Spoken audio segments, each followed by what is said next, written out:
What is up, fellow humans and mutants alike? I am Kyle. I am with Danny, and we are going back into Fall of X. Today we are covering Jean Grey issue number 1, Realm of X issue number 1, and Dark X-Men issue number 1. We're just Dark of X.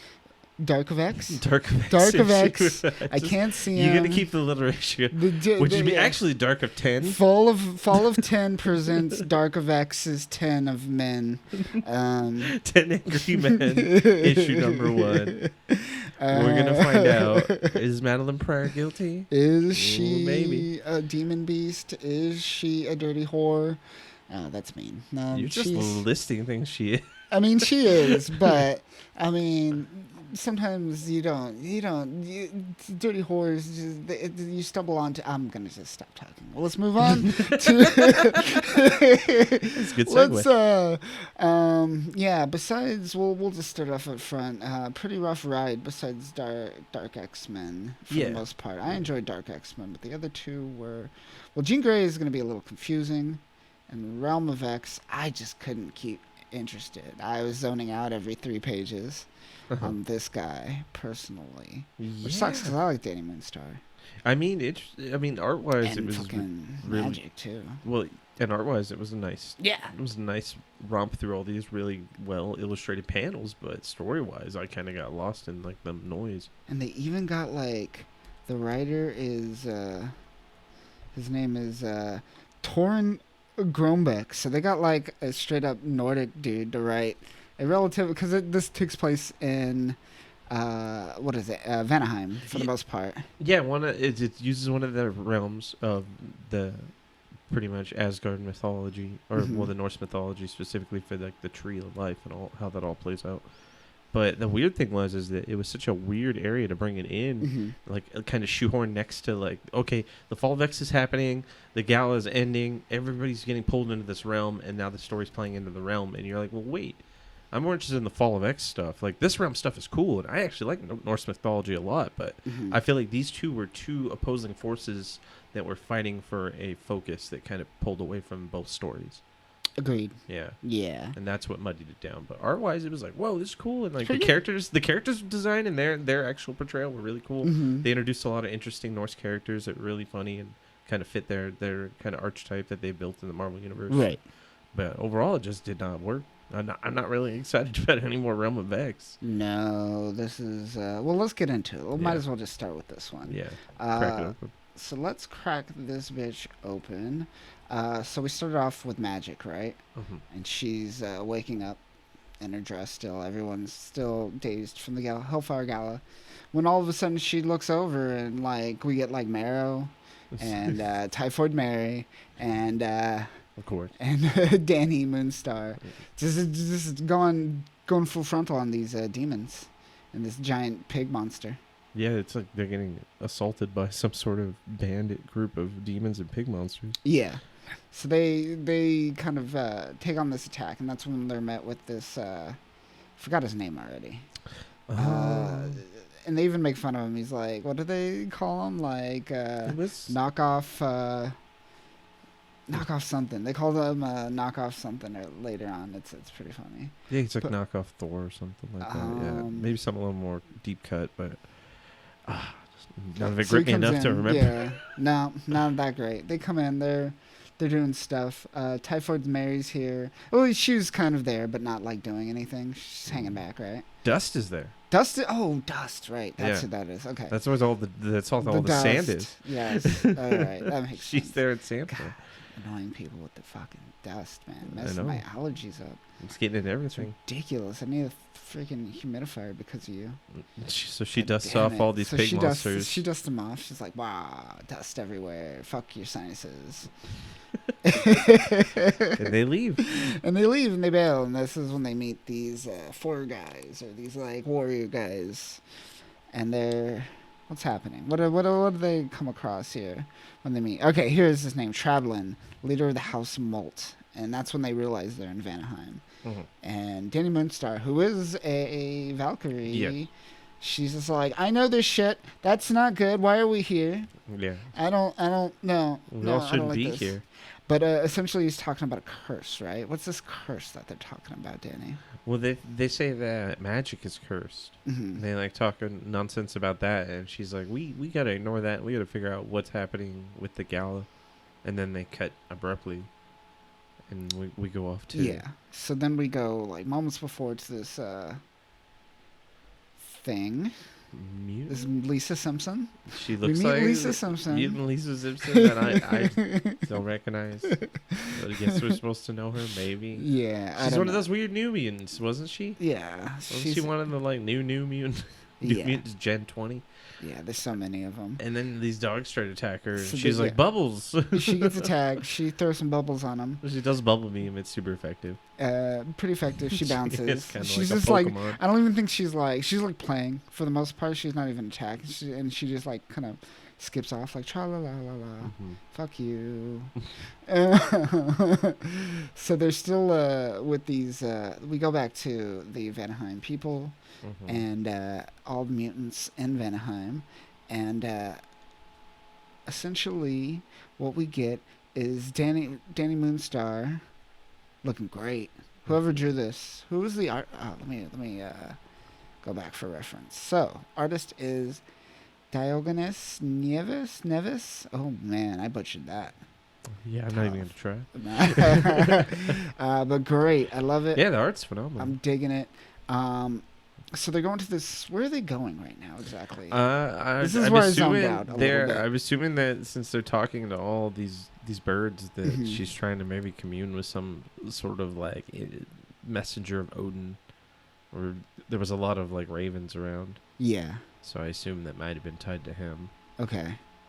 And I guess they're heading back to their lair, their homestead. But we go back to that girl, and she's just fucking with all the like creatures in this area. Yeah, pretty mythological much. creatures just And she's playing. talking to him, playing with them. You found like an ogre or Yeah, troll, I mean, pissing him off, or right? it's like a giant, I guess. And or no, the Jotun.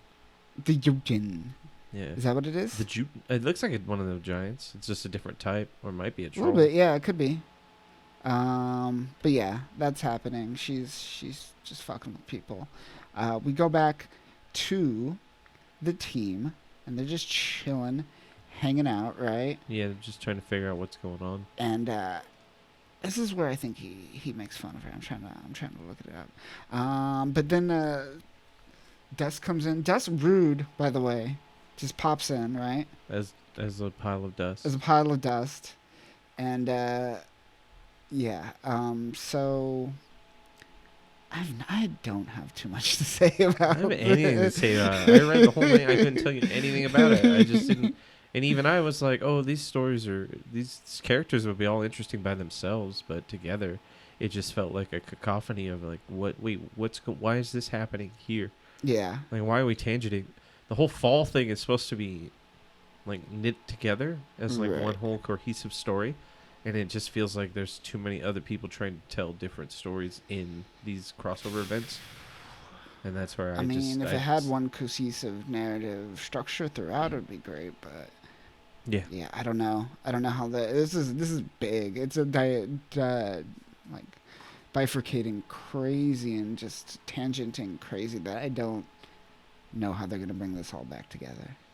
I mean, was this like, I guess was some sort of grandiose plan of Orcus to put them in this realm that causes them to not be able to, I don't, it doesn't seem. But that means they're assuming Saturnine as well, who shows up at the end of this. Yeah, which was like, to me, That's I'm a like, big play. that was a big nail in the coffin for me. When she showed up, I was like, oh, this is going to loop back into Excalibur? Cool. I'm so glad I'm reading this. I'm going to kill myself. Fuck. If it, but yeah, so we mentioned the curse, we mentioned the White Witch. They're really being vague, right? This is too well, it feels like it's there's like so two much words more in a going on scene. that so many of these things pull from so many things now that it's just it's too big for itself. It's bloated on its Yeah. on its source material. So they're pulling from then it should have been more knit to the X-Men mythos and not so much to the Asgardian stuff. Yeah. Show they show them these statues, and these statues are them, right?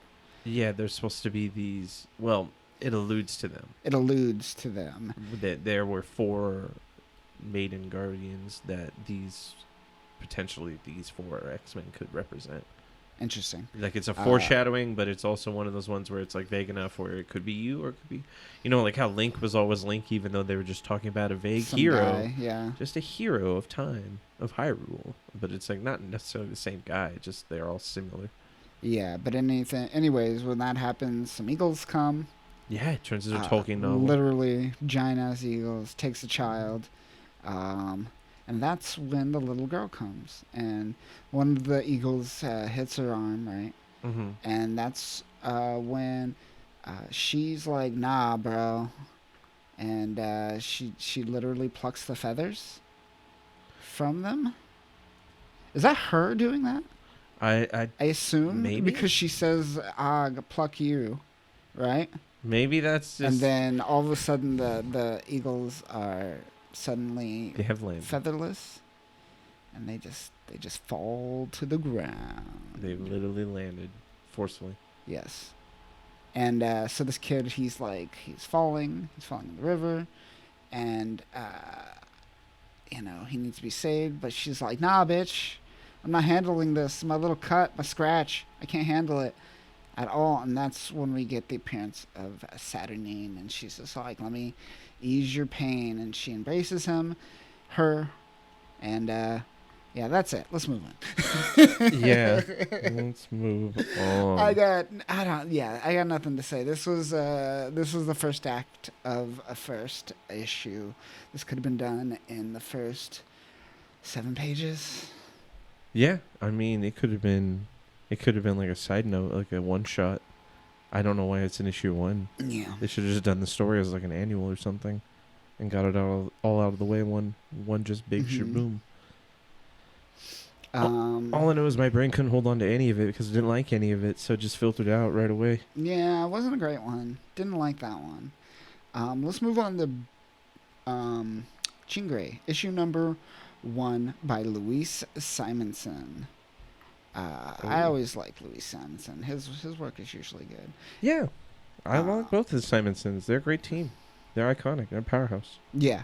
And we got Bernard Chang doing the artwork, who did The Monkey King. You like The Monkey King, Danny? Of course. It was the breakout series of the year. Yeah. The Monkey King. The Monkey King. The art was great, though. And Bernard Chang's art is pretty solid. But let's get into the story, which is just...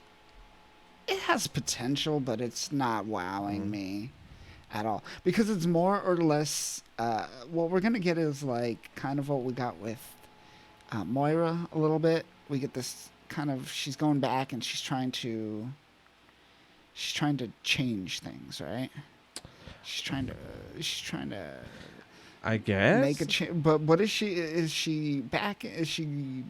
Does she go back in time, or is she projecting? I thought she was just going through her memories, and that she was just trying... a memory? She's trying to figure, find something in her memories. Like, I feel like we've been here before with Jean, and it feels like it's just they're retreading an old trope with her, where she was looking at herself as like a monster. Like, she got this vibe that she was like a monster growing up, and she didn't understand her power, and she didn't understand how to use the Phoenix. Yeah. And she's trying to reconcile all of that and find a way to make a difference and turn things around. But really, it was just like, how can we reboot and retell Jean's origin story without having to go back and retcon everything? Even though that's essentially what this is, like a soft reboot of her origin. Is it a retcon? I don't know if it's necessarily a retcon. I think it's more of just like a more typing up of her origin. Is it just like a simulation she's playing out? Because she does change things. She's like, all right, let's go to Magneto. Let's just fucking neuter this guy real quick. Well, she was thinking like what she would do in that situation differently. So it's like, I feel like she's running simulations. Kind of like, you're right. I guess it is like Moira. Yeah, information. In that sense. Yeah. But let's get into it. Mm-hmm. Let's get into it. So, Jean Grey dies at the Hellfire Gala, and she's like there laying down in her moments of death, and she's going through all her memories, more or less. Yeah. Seeing everything, And this is when we go all the way back to First Class, essentially, and when she was introduced, more or less, right? So we get Beast. He's not even Beast yet. We get Iceman. We get Warren Worthington, and we get Jean, right? Yeah. So we get the original crew. Come talking, chilling, right? And more or less, what we're gonna see is a lot of the same thing play out. So they're training, right? Then they go and they go and help. Or have their first encounter with Magneto. Have their first encounter with Magneto. See, now this is when I'm wondering what this is, cause so Jean Grey goes like, I know who you are. I know what's gonna happen if I let you continue. You're a terrorist. You're gonna destroy everything. And she just destroys his brain, pretty much. Turns his brain into soup, and he is just a shell of a man now. Yeah. Everyone's just like, whoa, Jean. What's up? Yeah. Yo, you get a little too rough. That was crazy. Yeah. Yeah, so he's like, that's not great. But she's like, we're going to play this, you know? We're going to play this to our advantage. And essentially, we're going to lie. That's what she's pretty much more or less like. We are going to put on the face that we want the public to see, more or less. Yeah.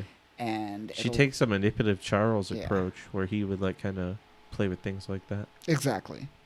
See, now this is another thing that's changed. They're in New York City. Yeah. Not upstate New York. Yeah. So I feel like she's running the crew at this moment. Like things have changed. They went off from Charles, because they're gonna actually go back and find Charles later. And they're like, "Yo, what's up? It's been a while." And he's like hanging out with like paralyzed Magneto. With paralyzed Magneto and stuff. Yeah. Yeah. So it seems like, and then we get even the creation of the Cerebro, and it is a version of the Cerebro from House of X, Powers of X. Yeah. That they're kind of sprinkling into the lore, because the Maker helmet. The Maker helmet. It is the Maker helmet, straight up. Yeah.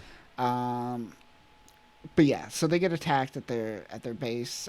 They want to save a kid, or let me take that back. They find out about a kid. The kid kind of blows up a building. They go in to save him, and essentially the kid's dead, and they can't save him. Just a moment of like, can't save every mutant. Yeah, it becomes like a national tragedy, so they have to becomes this big PR nightmare that Jean has to lean into and fix. Yeah. In this weird alternate timeline that she's playing out. Exactly. So then we cut a little further. We get Trask, right? And Trask is like assaulting their X-Men headquarters in New York. That's a good shot. I like That's that a great panel shot. where That all is, the I like that. Sentinels are blasting the headquarters, and you see it from above, like a bird's eye view.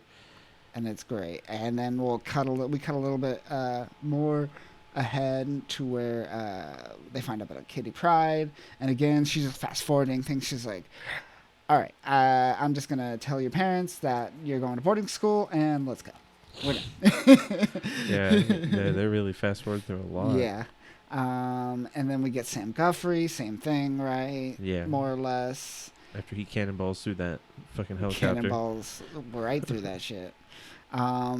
So yeah, we're getting some of the people that are still alive in the future or present timeline during the Hellfire Gala. So Sam's alive. I thought he died because he was one of the new X-Men, and like Nimrod. You're right. Nope. Macaulay dropped into that theory is completely wrong. So I have no idea.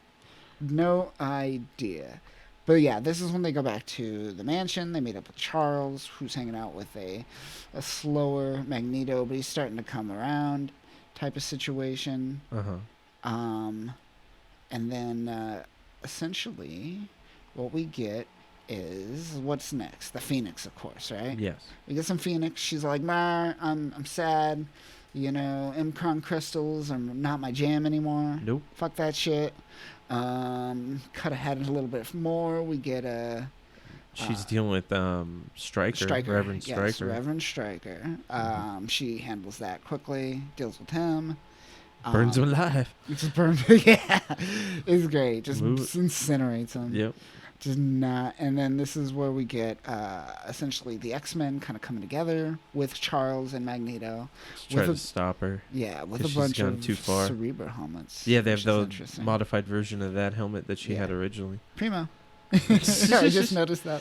Yeah, hey, right there on the side. Nice. Product Parker. Product Parker. So they're trying to take her down, right? And more or less we get Sam Worthington. Everyone's just trying to take her down. Everyone's trying to get in her brain. Charles, my brain. Charles, no, my everyone's brain. trying to attack her while Charles gets in her Yeah. brain. Okay. 'cause Right. Their helmets block her power. Her helmets, they block powers, and then Charles. It's like they combine Cerebro brain with powers. Magneto's helmet. But she's like, nah, none of this, and she just incinerates the entire area, destroying all of the X-Men.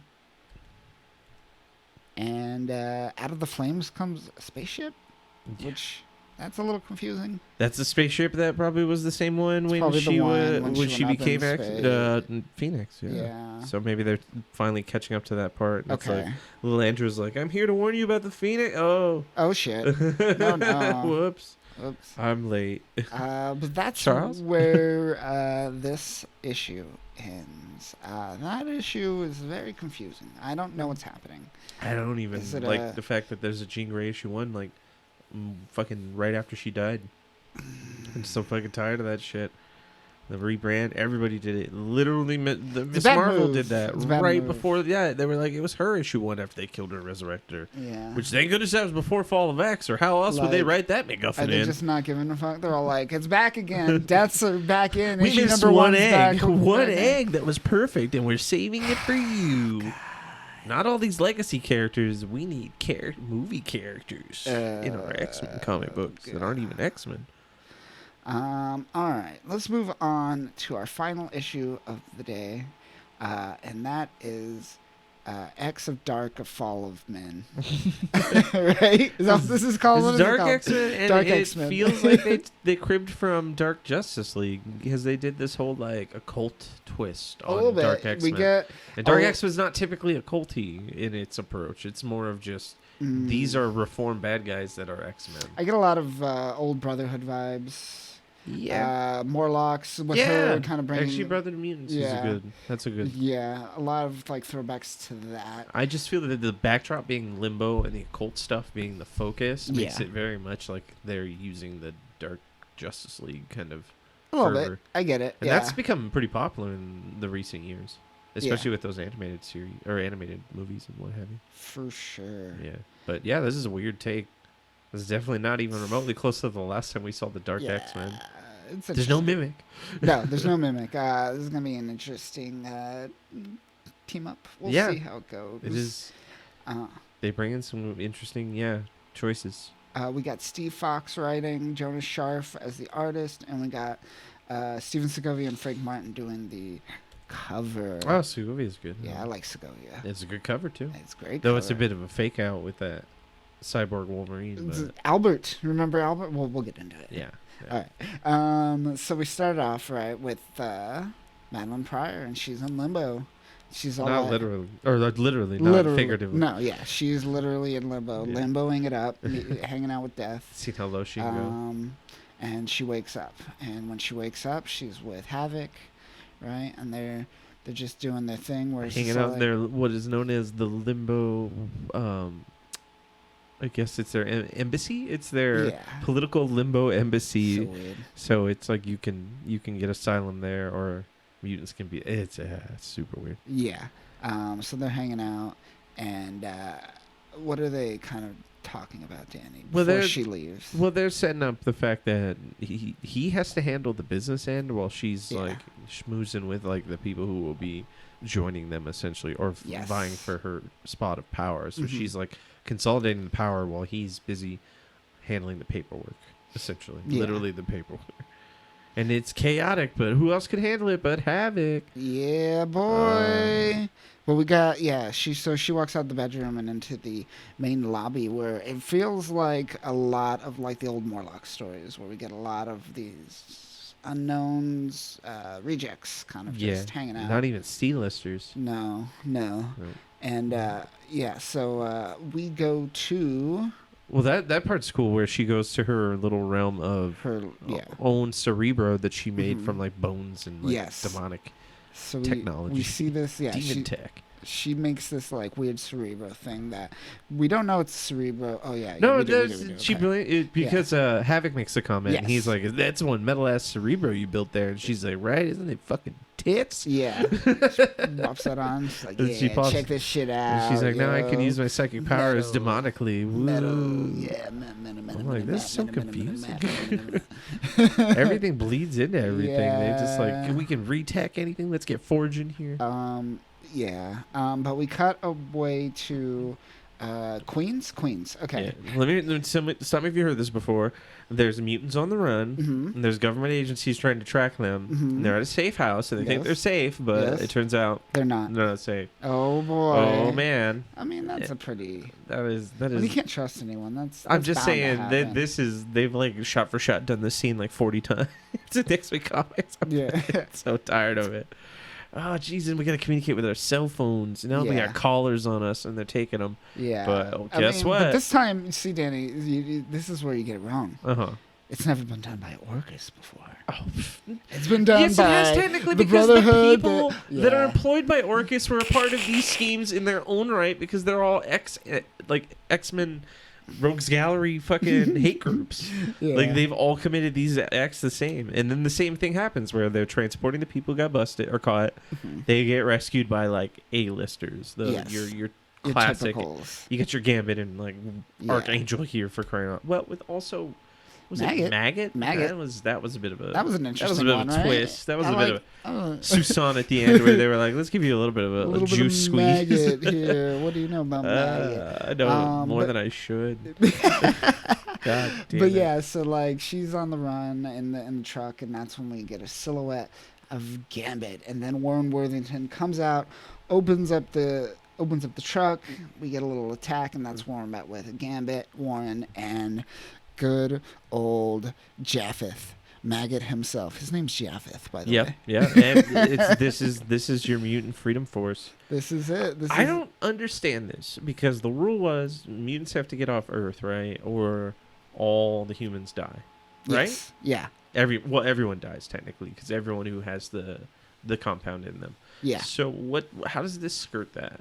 They're clearly calling their bluff, and they're not doing it. Right? So, Because right there, like, I mean, they attacked an Orcus. All Orcus Yeah. person has to go is like, mutant found, and then the call. then they'll the make whole their thing call, about right? Charles and he's like, I killed all the mutants. It's like this kind of makes this seem silly.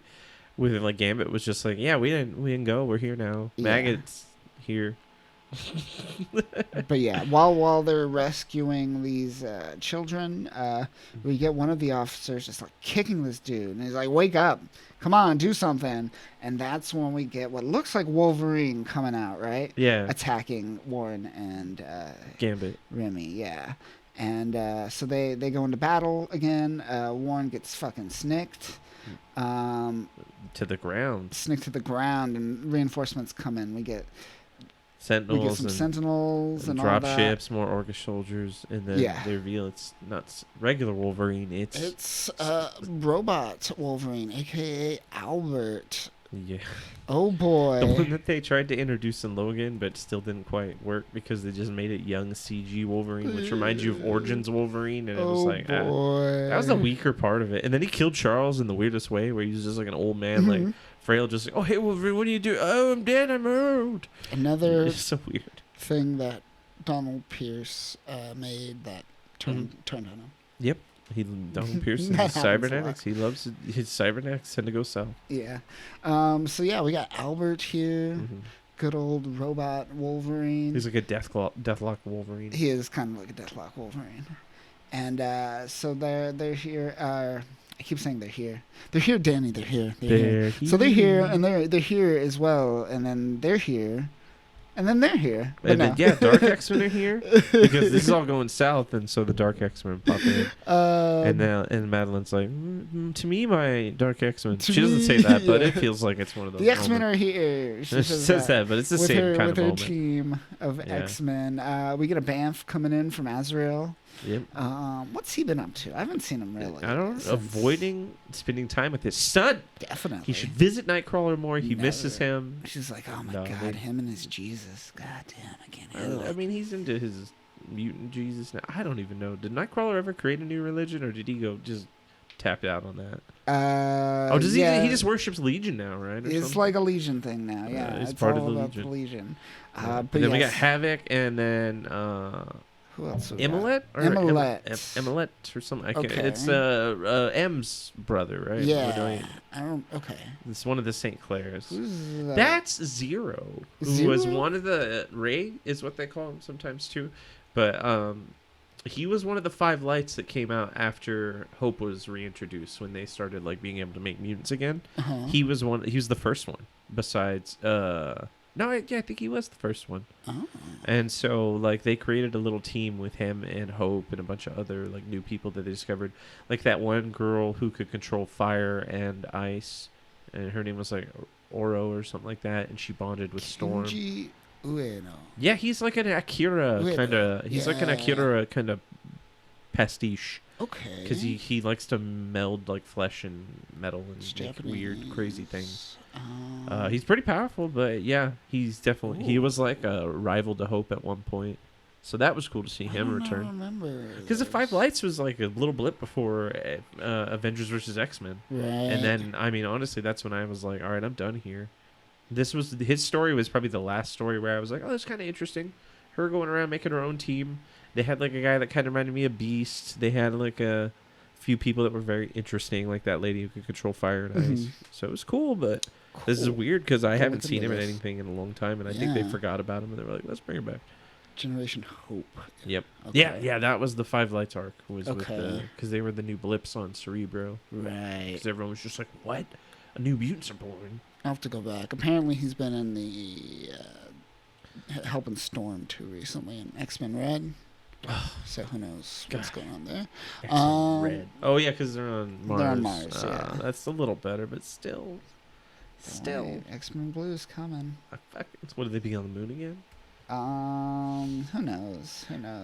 I'll tell you who doesn't know. Havoc. He doesn't know that he's about to get shanked. He wants to have a conversation. Albert over here just puts Albert's just like, how about no? I'm gonna put 3 holes in your fucking right neck. Through your neck. And it's like right above the collarbone. Yeah. Right in the trachea. Yep. I'll trach. Oh, and that's when Madeline, she freaks out. She starts burning people. She uses like her magic to like crush poor Albert. Yeah, like Albert's just like running around. He's like, yeah. Crunch. And yeah, she's just kind of holding Alex, and Alex is dead. Well, he's dying. He's bleeding out pretty bad. He's bleeding out, and he's not gonna make it. This ending was confusing here because like who's supposed to be in that? They capture Warren. They capture Warren, and then this part at the end where they the next page where so she's in there with him, or where is she captured at too? Is she just like infiltrating? She's wherever this location is. She's like on the outside looking in. Yes. She just found like a big window to be like, Madeline's here. Yes. I'm here to rescue Warren. Which is sad that they end there because that seemed like it was a good spot to build up for one more fight. I don't know. Okay, so let's talk about this. But first, let's wrap this up. So he's about to die, and they kind of essentially Azrael bamps him out of here, but they miss Warren. So Warren's left, and that's when we get this scene. Warren is kind of being taken away. He's been captured, and he's in this. It's like a float. It's like it looks like the pod they put like someone in when they die in Star Trek. Star Trek or Starship Troopers even. Yes, those little pods. Yeah. But that's when we get like one of these evil people look over, and we get this demon goblin queen, and also like this. That's some sort of... I don't know what that is, if that has to do with anything with some demon of hers, I guess. I know something that looks scary. Some people speculate that this is actually Madeline Pryor, and what we've seen so far hasn't been. So this is her trapped, and she wants out. Or this is a clone, maybe someone else is cloning. I mean, technically... They're playing with cloning stuff. Right? Especially look at this thing, it kind of looks like it has Nightcrawler's kind of hand. I wonder if they're playing with mutant genes at all. Weird. I don't know. And she also has a. Well, that's her original Goblin Queen form. That's just like when you're That's her limbo form, because remember, Magic takes the same kind of appearance. When she goes into her limbo form, she grows the hooves and the wings. Yeah. But there could be clones. Clones of clones. Who knows? Yeah, who knows? Because, I mean, Madeline Pryor is already a clone of Jean Grey, so why not have a clone of her? Clone of clones. And then she had that whole conversation with, like, Ben Reilly at one point, which was weird. That's fun. Clones comforting clones. All the Ben Reillys meet with all the Jeans and Madelines. But yeah, we get this little side story, which I actually didn't read. Did you read this? Yeah, it's how they iron out the whole. They make the dumb joke about Havoc, and they explain why the team was built. Okay. Because in the side story, you get like Havoc doing all the paperwork, trying to bring people in. They decide on who can come to Limbo and get asylum, and that's when she has her conversation with Ben Reilly. And that's when she meets Ben Reilly. Yeah. Okay. And he says, "Well, fuck you, because you messed with me. I don't like you." And she's like, "All right, well, I guess I didn't need you for my plan anyways," and walks off. Like, what was the point of this? Just to introduce Ben Reilly. Just to pull in more clones, and then gotta get those clones. And then it ends with like revealing that girl is there that they need to save, that was getting abducted, that Gambit and the others rescued. Right. It also dives into the fact that she's manipulating Havoc, because Havoc's someone who's so desperate. Yep, there he is. He's someone so desperate for like attention and importance that he's allowing himself to be used in this position, and she knows it, and so they kind of highlight that. Okay. But it just shows him running the business of their Limbo emissary, or their embassy, I mean. And he's just maintaining all that stuff, and she's going around trying to broker deals with people who want to take Limbo from her, and she's trying to lock that in so they don't. If she can't, then she just kills them. Typically, she comes back covered in blood, and and fucking Havoc's like, "Oh my god, is this going to give me more paperwork?" And she's like, "No, don't worry, he's over. He's dead." He's like, "All right." Good old paperwork. But yeah, that ends this issue. Probably the only interesting one, or at least some moderate things happened in this. I enjoyed it to a certain extent. Other two, oh boy. Yeah, that two were. Oh boy, those were rough. Those were rough ones. Jean Grey was confusing. Realm of X, yeah, I don't know if I could continue with that. Well, regardless, this all feels like we've been here before.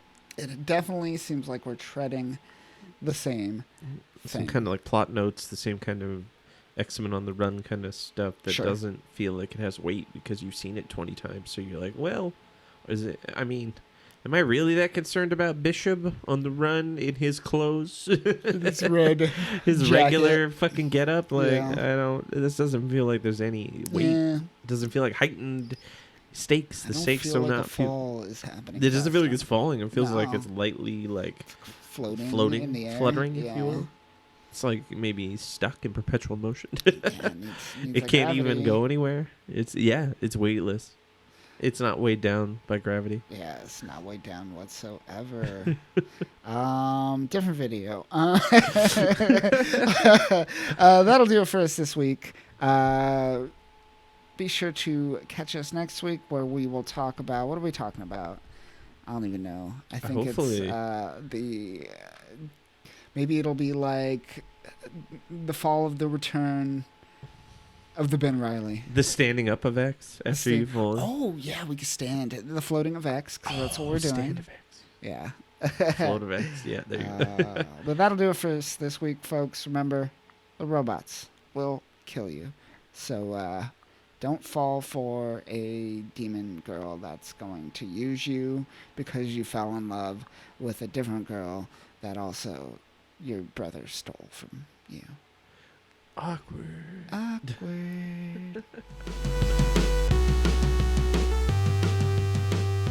What is up, fellow humans, mutants, and geeks alike? If you like this content, be sure to check out freespeechgeek.com, where we have a lot more content like this. Unlike other geek content sites, we focus on the minimal. That's right, we are talking about Mobile Suit Gundam and X-Men are our specialties, and that is it. Along with that, we do comic book convention coverage along with comic book panel coverage. So if you want to see more of that, be sure to check out Free Speech Geek on social media, as well as freespeechgeek.com.